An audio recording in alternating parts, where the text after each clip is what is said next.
歡迎嚟到我哋嘅 T 配對平台教學短片，跟住落嚟我哋會教你點樣喺個手機應用程式度申請貸款，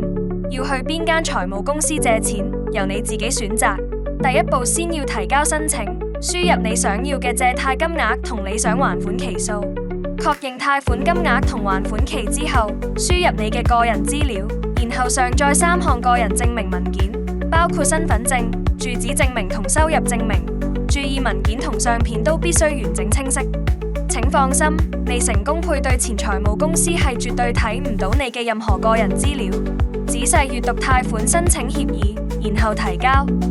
咁就成功申請啦。提交咗申請之後，想睇返有咩新狀態？click 入嚟我的貸款版面，可以睇到配對中嘅申請，同有幾多間財務公司向你提出報價。再 click 入嚟，會見到財務公司嘅報價金額、還款期數，仲有多項數據幫你輕鬆分析邊間公司適合你，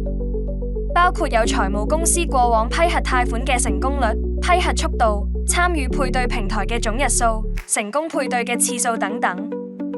碌返上去，版面嘅右上角仲可以篩選邊啲財務公司需要上門簽約，邊啲唔需要。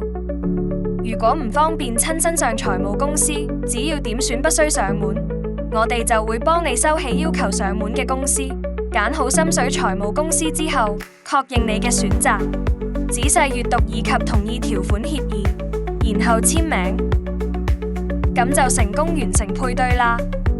呢個時候配對嘅申請狀態會顯示為處理中，代表財務公司正在處理同批出你嘅貸款。當完成整個批核過程，你可以喺所有貸款版面隨時翻睇貸款內容，包括今期嘅還款金額、還款到期日等等。以上就係成個申請流程，多謝你嘅收睇。